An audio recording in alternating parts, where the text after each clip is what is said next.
Okay, dito na po tayo sa part 3 po nito. So ngayon naman, kung okay na siya, ang next na gagawin naman natin sa palagay nyo, okay na siya Depende sa inyo kasi preference yan. So, gagawin naman natin, gagawa tayo ng shading din naman. Kasi para mabuhay din naman yung artwork natin. Kasi kung walang shading, flat lang siya. Pero okay naman yun. Wala naman kung sinabing mali. Pero kung gusto mong maglagdag pa ng shading, mainam din. For example, so shading tayo. Pag dinouble click ko to ngayon, magpo-focus siya, mag-isolate. Yan, isolate mode. So, paano ba yung shading na gusto mo? So, gusto ko parang may gumanin dito. Well, depende sa'yo. May liwanag pa, ganun. Dagdag ka pa ng light and brightness. So, dito magdagdag ako ng, kunwari, deselect ko dito. Nag-focus siya, and then deselect ko dyan sa labas. Do-drawing lang tayo. So, pwede tayo mag-drawing pwede pencil. Focus pala tayo dito. Pero pen tool tayo. Yan.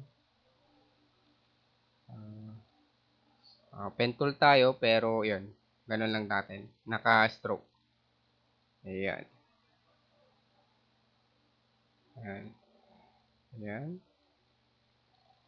Gusto ko ganito. Merong shade dito. Ayan. Pag gano'n. Ayan, gano'n. Ayan. Itong part na to may shades. Ayan, yung sketch na to. Ngayon, itong stroke na to, wala. Hindi ko lalagyan ng outline.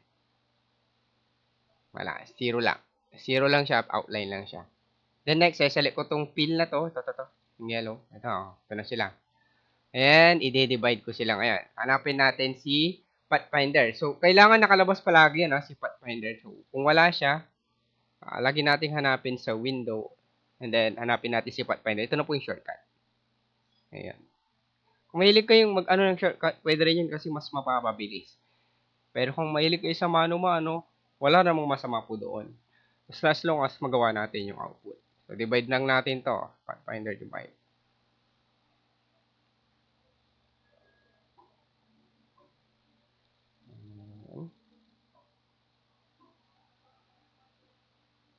Parang naglalagi ata yung ano ko. Ayan, parang na-divide na. Ayan, okay na. Na-divide na. Select natin to delete. Then ito, na-divide na ngayon. Ayan.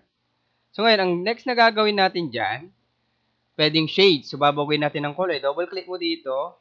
And then, ida-dark natin ng konti. Ayan. You know, so masyado namang dark. Pwede mong itansya lang ng konti. Ayan. Ayan. Pwede mo i-control ulit. Masyado naman kasing dark. Ayan.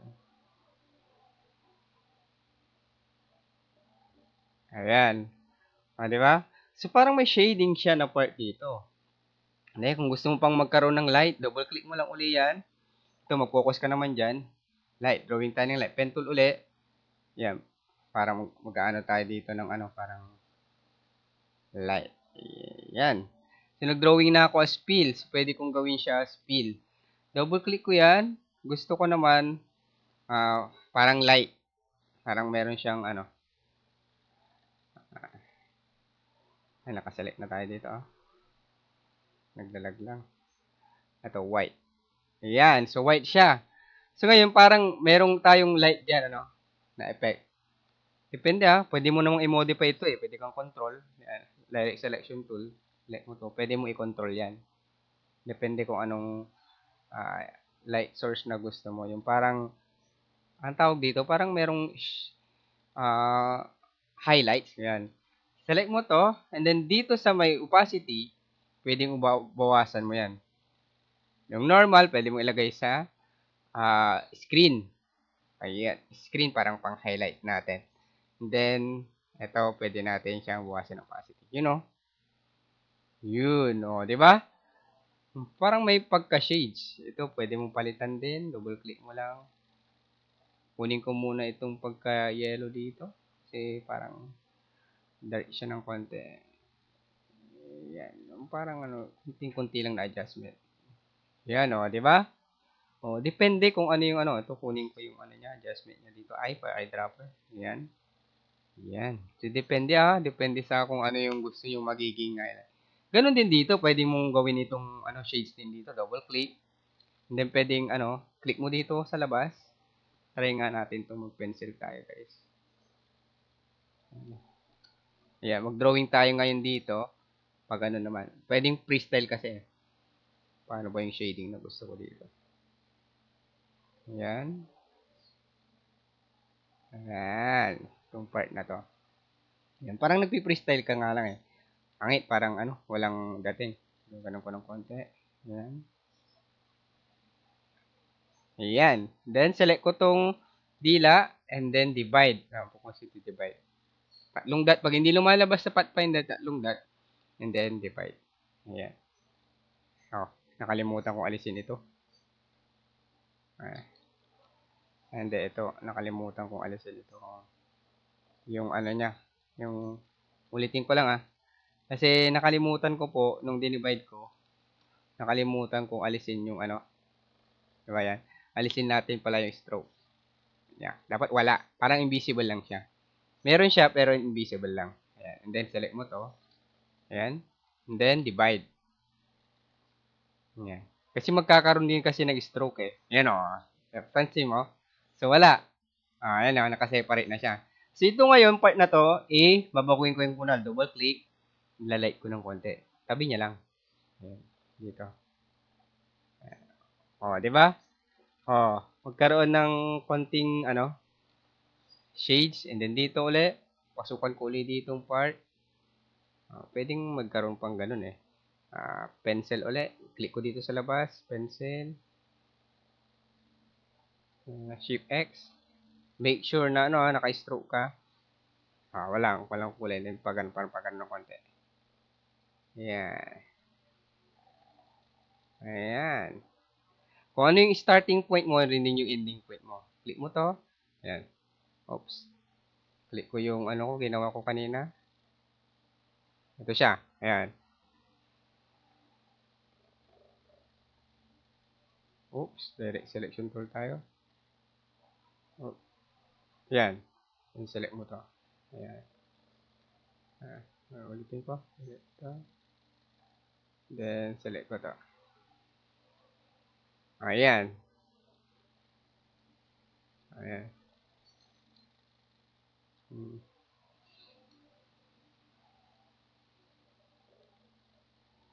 Ulitin natin. Kasi parang sumali. Ito lang. Double click natin. Focus tayo dyan. Yan. Then dito, deselect natin sa labas. Isang click lang. Para hindi tayo mawala sa isolation. And then, pencil. Yung pencil natin, Shift X. Ayan. And then, stroke natin is 0. Ayan. Let's draw.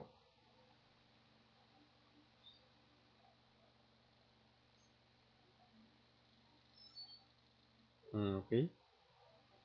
General selection to. Select natin to. Ayan. And then, divide. Ayan. Na-divide na yan. Select natin to. Ito nga yung part na to, pwede na natin. Pwede mong i-delete ito. Using direct selection tool ito. Then, delete mo siya. Ayan. And then, pwede na natin select ito. Pwede na natin i-light. O pwede mong gawing puti. Ayan. Ayan. Labas tayo. So, pakiputi, sir. Kasi ito, ayan. Pwede mong gawing puti yan. Ayan. Control C. Then ito, i-overlay natin ngayon. Kinontrol C ko, copy ko. Ito nga, ibabalik ko sa dating shade niya. Ay, kunin mo to. Ayan. And then, pipaste ko yung puti. Control F. Puti. Diba? Yan na yan. Yung puti ngayon, babawasan ko ng opacity. You know. Pwede kong i-gradient to. Gagawin kong gradient na black and white. Yan. Shades ko, and reposition ko yung gradient. Gusto ko yung lightness niya pag ganon. Yung lightness mo pag ganon. Ayan. Ngayon, yung dark color na yan, papalitan ko ng, sa gradient mo yan, papalitan ko ng color, which is the gradient slider, ng red. Double click ko siya. Para yung transitioning. Undo. Okay, ulitin ko to. Delete ko to. Yung delete stop. Select ko to. Double click ko. May lalabas na eyedropper. Select ko to. Ayan, magiging red. So, ganun siya ngayon. Ngayon, yung transparency na gagawin ko dito sa puti, pwede kong palitan ng Dito, drag natin ng konti. Ito. Yung puti, yung opacity niya, which it talks about transparency, papalitan ko ngayon, mga 20% lang. Yun, oh. So, magkakaroon ngayon ng shading yan. Di ba? Oh. So, depende kung ano yung pa yung gusto mo. Pwede mong bawasan ng opacity yan ngayon dito. Ayan, oh. Para mag-overlay lang siya. Ayan, oh. Gagawa lang siya ng shading. Di ba? So, pwede yung gamitin siya sa ibang sa mga ibang mga artwork nyo na gano'n na idea na pag-shading. Okay, another 10 minutes na to. So, stop ko na po guys. I hope na may marami kayong natutunan.